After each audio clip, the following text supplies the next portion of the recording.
Welcome to Plymouth, in England's southwest, Britain's Ocean City, which this weekend plays host to the Great Britain Sail Grand Prix. It's all about being at speed. Australia and Slingsby are up to speed with 1 second to go, and Jimmy Spittle is high and fast across the start. What a start by Spittle, and look at Canada coming in at full pace. Mark number one, it is Canada that came on the underneath with high speeds. The Americans, their best start all weekend long. The Canadians out in front, Denmark now sitting in second, and then a host of boats coming through, with France mixing up with the Americans in third and fourth. Americans have missed their jibe again, fallen off the foils. Disaster for America. It's going to be Canada in the lead. Denmark from absolutely nowhere, and then Contant de la Pierre. Has he got room to get around the outside? It's tight. What a turnaround at the bottom of the leg, but another mistake for the US crew. This is disastrous. This cross will be crucial. New Zealand have the right of way.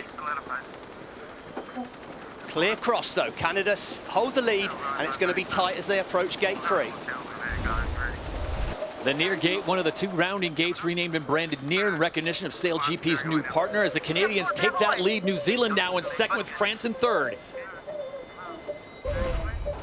Somehow Phil Robertson found the speed, and just like a bullet out of a gun with Chris Draper. Nice and chill from here, guys, really good shape. Canada set up for one more turn. They're looking for a right turn. Now, New Zealand has the right of way in this situation. New Zealand can turn inside, but it would be a lot of manoeuvres. I don't know that Pete Burling's going to want to do that. Phil Robertson judges it well, squeezes around the outside, but New Zealand are right on their tail. Oh, Todd, New Zealand, that's short. What a move by Peter Burling there. He's making it too complicated. They did not need to do that tack. Penalty, right of way with France. This is the umpires. Penalty New Zealand, relative France. Penalty New Zealand, relative France. Here we go, big moment coming here. Let's watch this. France has the right of way. Does Phil Robertson think he can get ahead? He must keep clear now. Are they lined up for the next gate? France sets up for a turn. It's going to be really tight at the bottom. Has Robertson judged this correctly? Expect 2 turns here from the Canadians. France must keep clear. France has to give him room. There goes de la Pierre. Late reactions. This opens the door for Burling. New Zealand will have an opportunity here. Look at the speed. Going nearly 3 times the speed on board New Zealand. It's going to be a sprint across to the finish. One boat length separates them in race number 1, and as they come to the line, it will be the Canadians that take the win here in Plymouth, as New Zealand comes from third to grab second.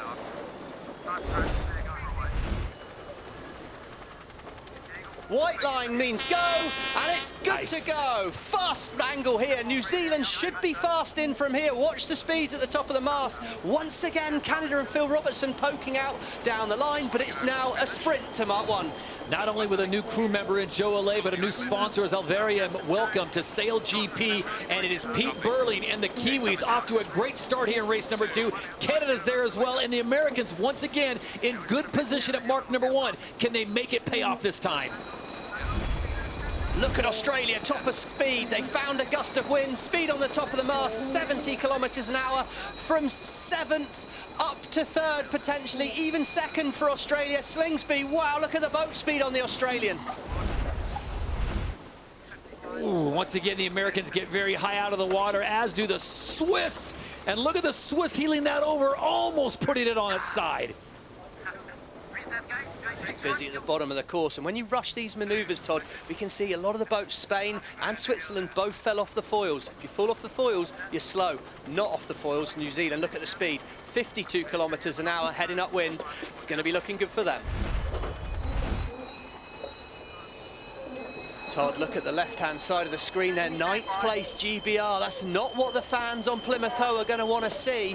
Ainsley needs to find something, and he needs to find something quick. We're halfway through race 2 here. There's not a lot of opportunity left. Here we go, the Americans up to speed. They're back in the race, and it just shows how changeable it was. Last race, Lisa was telling us everyone wanted to turn right, sail away from Drake's Island. This race, they're all... Oh, Canada puts it in. Look at it. Too high, lost control of the boat. What a moment. Jimmy Spittle swings round inside. This is going to be disastrous. Boat's full of water. They need to drain the water to build the speed to be able to foil again. This is going to be hugely costly for the Canadians. Top of screen, no mistakes from Australia and New Zealand, and they're in a match race to the finish. And now it's a glory run as Australia will make a sprint down to the finish line. Well, and there you go. We can see flight wing trimmer there, Kyle Langford. It's his birthday. Could be a birthday bullet for Langford here in front of the crowds. He'll love that. The crowds will love that, I'm sure. Maybe we can sing him happy birthday as he comes into the finish there for race 2. And Australia, great victory. 2 second places for New Zealand, though. We've criticised them for lacking consistency. They've brought in Joe Allais on the back, 2-time Olympic medalist. Seems to be a bit of consistency out there, Todd. So the Aussies claimed race number 2 with the Kiwis in second. France with a well-earned 3rd place, their 2nd of the day. Well, here goes Burling. Watch for the line to turn white. It's going to be fast and furious towards Mark 1. How's your timing, Peter Burling?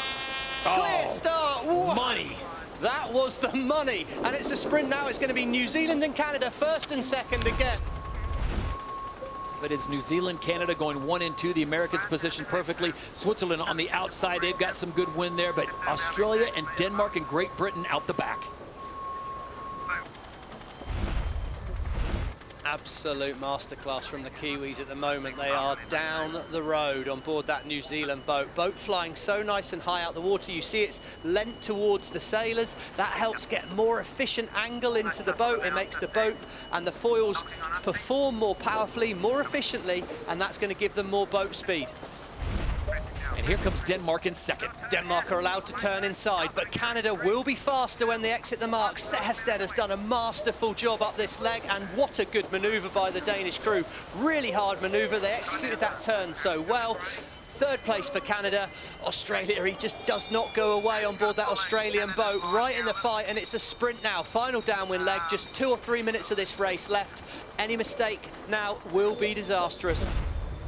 Yeah, look how smooth that is. Just foiling perfect level as they come through. It is New Zealand that will take the win in race number 3, and they will take hold of the overall leaderboard here at the Great Britain Sail Grand Prix Plymouth. Denmark finished 8th in the 1st race. They came back and finished 5th in the 2nd race, and now a 2nd place in race number 3. So that will certainly help their cause in trying to make the final on Sunday. USA, they've got the boats up to speed. The French foiling in fast. Watch for the lines turn white. It's a clear start. The French at nearly 52 kilometres an hour. They're going to be fast as we head towards Mark 1. Delapierre with the pressure on. Looks like he's going to lead the feet away. Simple math as the French hit the line at full speed as they will make the move to mark number 1 first. The Americans and Great Britain with a great start this time. Great job by the French here now. They look like they're lined up for a right turn at the bottom of the course. Ainsley on board the British boat. He's overtaken the Americans down here, but that's a lovely rounding by the French. If you're in the lead in these conditions, you get to make your own choices. All the boats look keen on a right turn, and again, potentially 2 places lost by the US at the moment. They've sailed a little too wide, a little bit too much extra distance, and Nikolaj Sejersted, he's in the battle for the top 3 as well, and the Denmark Rockwool team round in 3rd. Good first leg by them. Oh, it's a bad turn on the American boat, though. In the wind at the moment, it's Denmark. They've got more wind. They're sailing a lot faster. Denmark decides to make a maneuver, and off to their left-hand side now, Great Britain and Ben Ainsley getting into the picture. So now we've got 4 boats as they approach the next gate. It's like snakes and ladders out there at the moment, Todd. If you can get yourself in a gust of wind and get going faster, the chance to jump up the leaderboard is huge. 200 metres to go. Those arrows showing us the direction of travel for the fleet. And America from 1st back to 4th in the blink of an eye. As it stands right now, as France is going to have to dip behind the USA, they have the right of way. As it stands right now, it is New Zealand, Australia, and France holding down those top 3 positions. And we'll see how it plays out on the next race.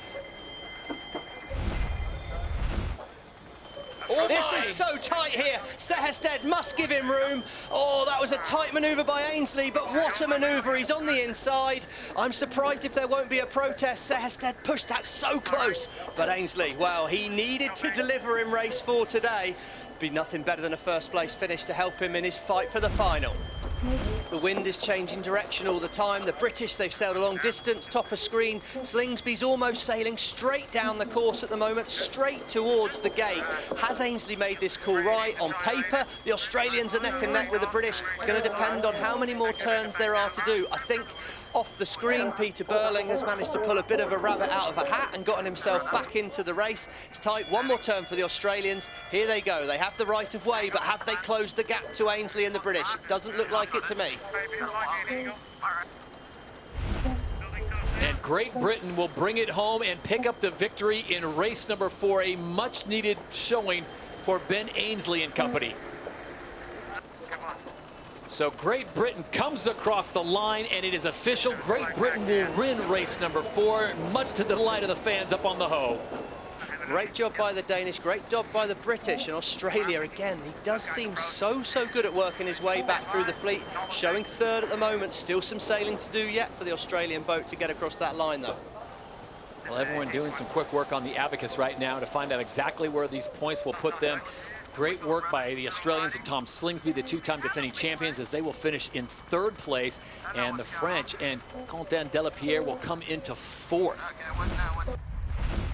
The Duchess of Cambridge, patron of the 1851 Trust, on site here, taking in the action of SailGP, as the Commonwealth race against New Zealand took center stage here at the Plymouth Sound.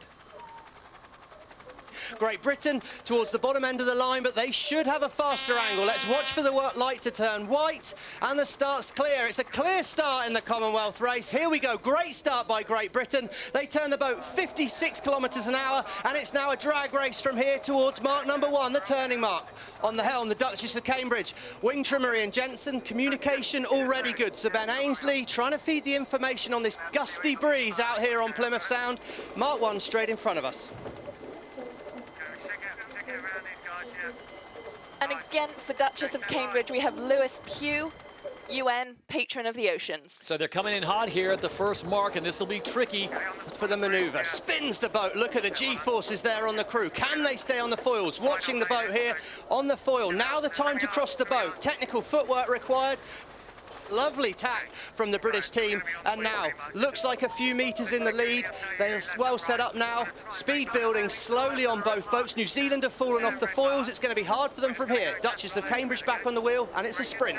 Duchess of Cambridge taking direction from Sir Ben Ainsley as they stretch their lead now over 100 meters over the Kiwis here in the Commonwealth race.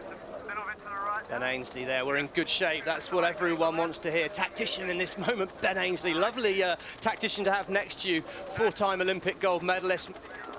Perfect conditions, perfect racing, and the Commonwealth race will go the way of Great Britain. Checkmate as the Brits take the win over the Kiwis. So as the Duchess of Cambridge and the rest of the team receive their trophy given by Sir Russell Coutts, the CEO of SailGP, and the Commonwealth race goes the way of Great Britain.